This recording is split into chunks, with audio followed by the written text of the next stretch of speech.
दलितों को पहले भी सताया जाता था, लेकिन कुछ कारणों की वजह से अभी कानून चेंज होने की वजह से कुछ थोड़ी सी बहाली आई थी।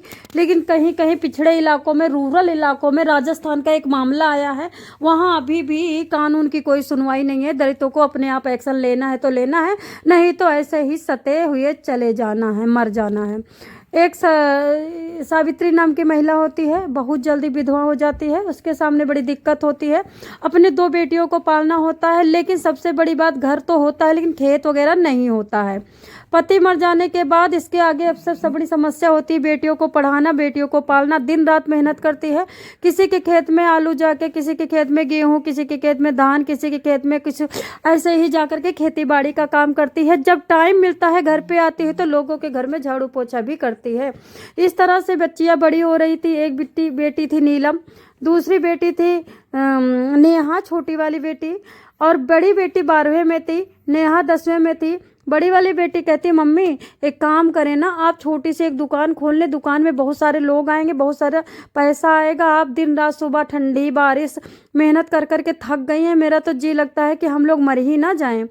तो वो कहती है, नीलम से कहती है सावित्री कि बेटा देख, दुकान तो मैं करने की सोच ही रही थी, लेकिन इसमें कम से कम 3 से 2 लाख रुपया लगेगा, कहाँ से आएगा। नीलम कहती है कि आप जाइए और जो हमारे यहाँ के ये हैं प्रधान जी, आप इनसे पैसा लेके आइए, क्योंकि ये बहुत लोगों को ब्याज पे देते हैं।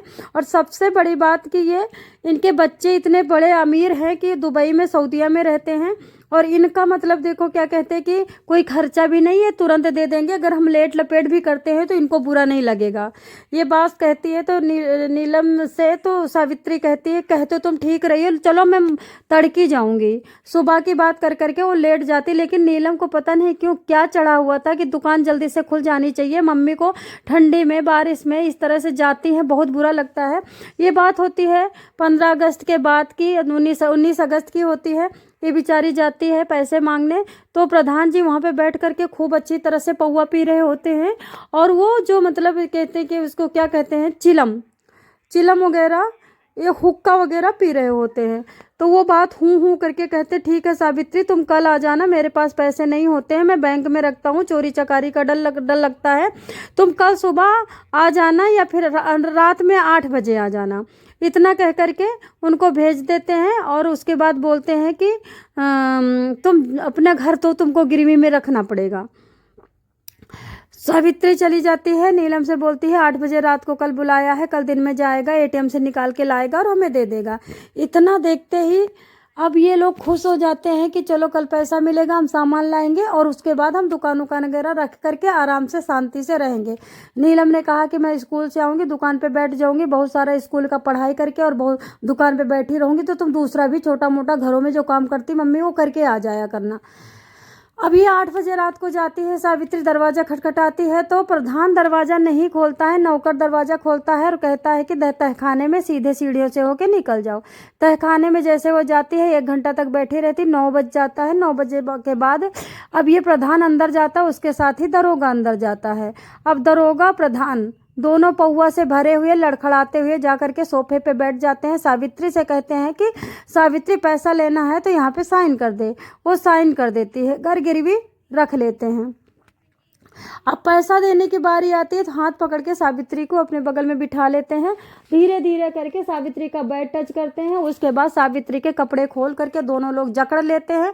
दरोगा पकड़ लेता है, प्रधान उसको पकड़ कर दरोगा के सामने ही खूब अच्छी तरह से इच्छा भर के इज्जत लूटता है। उसके बाद फिर क्या करता है, जो दरोगा होता है वो इज्जत लूटता है, वीडियो बनाता है, और पहले प्रधान वीडियो इज्जत लूटता था तो दरोगा वीडियो बना रहा था।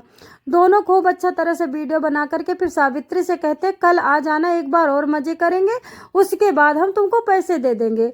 तो सावित्री रोते हुए कहती, महाराज ये बताओ, तुमने घर तो गिरवी रख लिया, मेरा शरीर भी ले लिया, अब मैं खाली हाथ जाऊंगी, बच्चे क्या कहेंगे। तो वो कहते कोई नहीं, आप कल 8 बजे आ जाना सुबह, मैं अब आपको पैसे भी दूंगा और आपको देखो क्या कहते कि गारंटी भी दूंगा। ये सावित्री कह के चली जाती है। नीलम पूछती है कि मम्मी क्या हुआ, तो नीलम को बताती है कि सो जा, हम सुबह बताएंगे, प्रधान जी नहीं मिले। तो नीलम कहती 2 घंटे बिता के भी आई, कहाँ बैठी थी। तो सावित्री कहती नहीं हो, तो मैं अपनी सहेली के बैठ गई थी यूं ही। तो ये बात आई गई हो जाती है। फिर कल दूसरे दिन ये 9 बजे पहुंचती है, 9 बजे फिर तहखाने में बुलाते हैं। फिर दोनों जी शराब पी करके बैठे होते हैं और जी भर के इज्जत लूटते हैं, फिर इसको मार करके और धमका के भगा देते हैं। अब तो एक दिन ये क्या करते हैं, बहुत दिन हो गए इसको फ़ोन कर रहे थे, आजा सावित्री आजा सावित्री, सावित्री नहीं आती है। अभी अपने काम पे लग जाती है। इसने कहा कि चलो तुमने इज्जत लूटी तो लूटी, अब मैं कर ही क्या सकती हूँ, अगर पुलिस में जाऊंगी तो पुलिस मुझे मार के भगा देगी, क्योंकि पुलिस में कभी सुनी ही नहीं जाती है। ऐसे हम गरीबों के, हमारे पास पैसा देने को तो है नहीं, ये सोच कर मन मार करके काम करने लगती है। लेकिन सावित्री को नहीं पता था कि अब हमारे पीछे ही पड़ जाने वाले दोनों भेड़िए। अच्छा, प्रधान दरोगा को भेजता है। दरोगा कहाँ जाता है, नीलम के पास। नीलम स्कूल से आकर के कपड़े चेंज कर रही होती, तब से दरवाजा खटखटाता है कि सावित्री को भेज। तो नीलम कहती ना तो मेरे पास सावित्री है ना तो मेरे पास कुछ, आप जाइए यहाँ से, आपको क्या मतलब यहाँ आने का। तो वो जबरदस्ती घुस जाता है दरोगा, दरवाजा कुंडी बंद कर लेता है और नीलम की इज्जत लूट लेता है और वीडियो बना करके फिर उसके बाद धमकाना शुरू करता है कि अगर तूने किसी से कहा तो ये मान के चल कि तेरी जिंदगी बर्बाद हो जाएगी, स्कूल से तेरे को रिस्टिकेट करवा दूंगा और मुंह दिखाने लायक नहीं रहेगी, और ये बता दूंगा तो पैसों के लिए तेरी माँ ने मेरे से बेचा है। तो क्योंकि वो जो घर गिरवी रखा उसकी साइन के कागज सब हमारे पास हैं। अब नीलम बेचारी डर जाती है, अब क्या करे, मम्मी से भी नहीं बताती। उधर ये मम्मी को कभी बुला लेता है, कभी नीलम के साथ जाके कुकर्म करता है। एक दिन सावित्री ने साफ मना कर दिया कि मैं तुम्हारे घर तो कतई नहीं आऊंगी, चाहे जो हो जाए, और हमें पैसा जाए ठेंगा से, हमें पैसा चाहिए ही नहीं। इतना सुनते ही अब ये जाता है नीलम के पास। नीलम के पास दरोगा दिखाता है कि देख सावित्री ने तेरी क्या क्या करती है हमारे घर में जा करके। नीलम ये देखती है तो एकदम बिल्कुल परेशान हो जाती है, दरवाजा फड़ाक से बंद करती है और लेट जाती है। जैसे मम्मी आती है पूछती है कि तुमने कौन कौन से कुकर्म कर रखे, आज सारी वीडियो मैंने तुम्हारी देख ली। उसके बाद सावित्री को बड़ा झटका लगता है कि मतलब ये दोनों घाघ तो बहुत ही पीछे पड़ गए हैं, इतना पीछे कौन पड़ता है विधवा महिला के। ये बेचारी रोने लगती है। तब नीलम बताती है कि 4 बार आ चुका दरोगा, 4 बार मेरी इज्जत लूट चुका, वीडियो बना चुका। अब ये तो दोनों बहुत ही परेशान हो जाते हैं कि अब ऐसा भी होगा क्या हमारे साथ, इज्जत भी लूट रही है, पैसा भी नहीं मिला, हम मेहनत भी कर रहे हैं, अब ये घर में भी आ जाता है, मुझे कभी बुला भी लेता है और वीडियो वायरल करने की धमकी देता है। अगर मैं पुलिस में जाती हूँ तो पुलिस सुनने वाली नहीं, गाँव वाले से बताती हूँ तो गाँव वाला कभी इनका पंगा लेगा ही नहीं दरोगा से और प्रधान से। हम करें तो क्या करें, ये सोच करके तुरंत के तुरंत क्या करती है सावित्री, बोलती है कि बेटा अब तो बारी आ गई है हम लोगों को मरने की, मरना तो पड़ेगा, वैसे भी हम घुट घुट के मर रहे हैं, घुट घुट के जब मर रहे थे एक ही दिन मर जाएं। तो नीलम कहती अब क्या करने वाली हो तुम। तो वो बोलती है कि उठाओ चक्कू और उठाओ तलवार। तब नीलम मनाती है, समझाती है कि एक काम करते हैं, कल बुलाते हैं। ये दोनों लोग क्या करते हैं, घर में एक पुरानी तलवार पड़ी होती है, चक्कू पड़ा होता है, कुल्हाड़ी पड़ी होती है और वो पड़ी होती है, देखो क्या कहते हैं, हथौड़ी पड़ी होती है। ये सारा सब ढूंढ करके, सबको धो करके, साफ करके, सब में धार बना के रख लेती हैं। दूसरे दिन शाम को 7 बजे फोन करती है सावित्री दरोगा को और प्रधान को कि दोनों लोग आ जाओ आज हमारी, और ये दबाव बना रहे थे कि नीलम को मेरे घर भेज। तो इन्होंने कहा नीलम को तो घर नहीं भेजूंगी, लेकिन आप मेरे घर ही आ जाया करो। तो ये सुन करके दरोगा बड़ा खुश होता है, प्रधान भी बड़ा खुश होता है, लेकिन प्रधान इतना पौवा पी लिया था कि वो गया ही नहीं, वहीं पे लुढ़क गया, पौवा की वजह से उठ ही नहीं पाया। लेकिन दरोगा तो बिल्कुल सपने देख रहा था, क्योंकि वो तो कई बार नीलम के घर जा चुका था, नीलम को कहूँ नीलम के साथ बहुत सारा कुकर्म कर चुका था, नीलम की जिंदगी हत्या बना चुका था।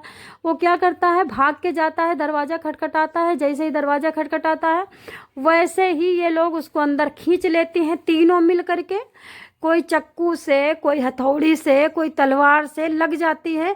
लेकिन नीलम का गुस्सा कम नहीं हो रहा था, सावित्री का गुस्सा तो कम हो गया था, क्योंकि ये इसको चक्कू 3-4 चक्कू मार दिया था गले पे, फटफटा के वहीं मर रहा था।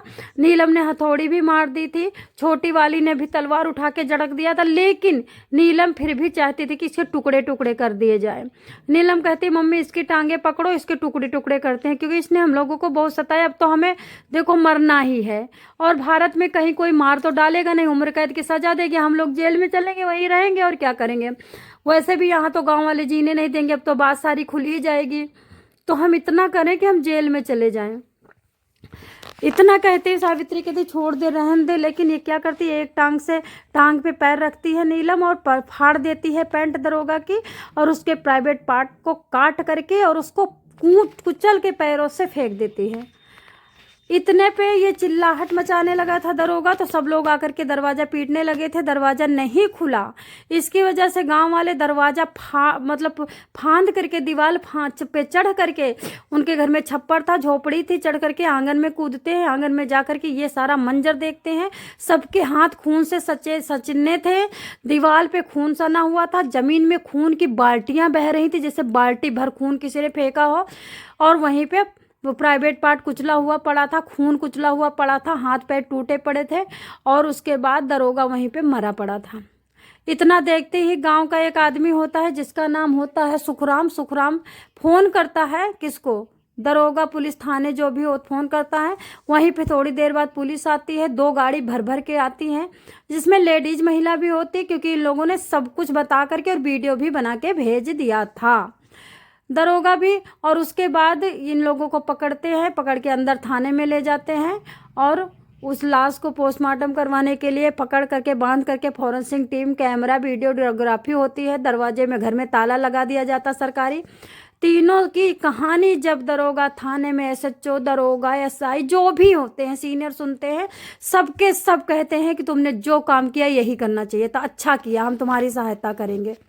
और वैसे भी अगर तुम रिपोर्ट लिखाने आती तो पता नहीं फैसला तुम्हारा हो पाता कि नहीं हो पाता, और तुम कमा खा नहीं पाती, दरवाजे चक्कर काटती रहती थानों के, और तुम रोती रहती, कुछ नहीं होता, अच्छा किया तुमने जो किया। इतना कह करके वो पीठ थपथपाते हैं। हम तुम्हारे रिहा होने के लिए भगवान से और जज से भी प्रार्थना करेंगे। और इतना कहकर उनको अरेस्ट करके थाने में डाल दिया जाता है, हिरासत में ले लिया जाता है। आगे चल के देखते हैं इन लोगों को क्या सजा होती, लेकिन ये तो पक्का है कि 1 साल, 2 साल, 3 साल, 5 साल की तो सजा होना ही होना है। दोस्तों आप क्या कहोगे इन सब चीज़ों के लिए? दरिंदे जो नौकरी सरकारी पा जाते हैं इतना उछलते क्यों हैं? सरकारी नौकरी भी एक गरीबों के लिए ही इनको मिलती है, और उसका पैसा सरकार देती है। इनका अपना क्या है? गरीबों की इनकी रक्षा करना है, गरीबों की सिक्योरिटी करना है, क्राइम को कम करना है, सरकार से पैसा लेना है। ना ये गरीब की क्राइम को कम कर पा रहे हैं, और ना ये अपने मन को सुधार पा रहे हैं, लेकिन पैसा घोट घोट के गरीबों का ले रहे हैं। क्या कहेंगे आप लोग, पुलिस और दरोगा?